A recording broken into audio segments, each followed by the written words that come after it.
on the bass. Give a hand to the band.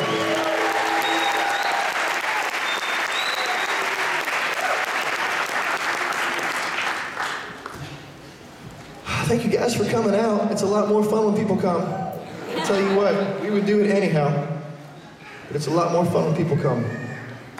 Hey, have I been to Sparta before? No. I've been to Sparta, North Carolina. I was all excited about coming back. Oh, I've been to Sparta. I've been here. I haven't. This is my first time in Sparta, New Jersey. Thanks for inviting us. Man,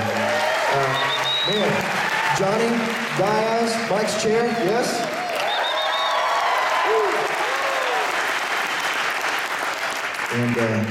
And maybe we can convince the voice of Daigle to join us a little bit later. I want tonight to be a night of worship. I want it to be a night of the Word as well, because I could say a lot of stuff, and if you went home and forgot about it, that would be okay with me. But this is the Word that does not return void, right? So, David writes a bunch of psalms we call them. He wore his heart on his sleeve. In Psalm 121 he says, I lift my eyes to the mountains. Where does my help come from? My help comes from the Lord, the maker of heaven and earth. He goes on to say, he will not let your foot slip. He who watches over you will not slumber. Indeed, he who watches over Israel will neither slumber nor sleep. You know, I've heard that, especially those first two verses I've grown up hearing. Lift my eyes to the hills. Where does my help come from? It comes from the Lord. My pastor recently went on a mission trip to Israel last year.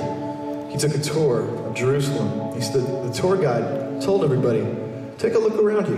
What do you see around Jerusalem? He saw hills. Jerusalem is surrounded by hills.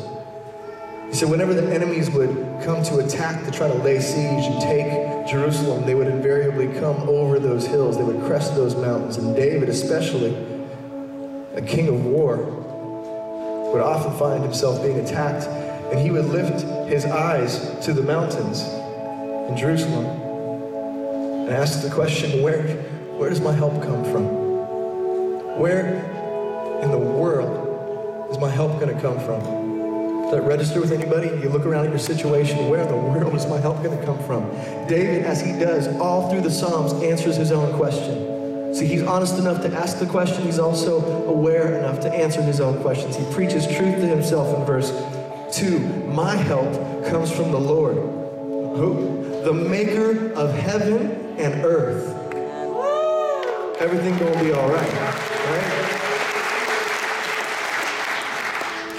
It's so important that we remind ourselves of the truth of God. Remind ourselves of the promises of who God says that He is, yesterday, today, and forever. He doesn't change. If someone told my wife that I was never going to change, that would be bad news. But our God, when we hear that He's never going to change, that's nothing but great news, because we know that He is the pure essence of goodness and graciousness and forgiveness and compassion, and the list goes on. And in the same way, there are things that He will never do. He's never going to leave you. He's never going to forsake you. He is our rock on which we stand. He's our firm foundation. He's our mighty fortress.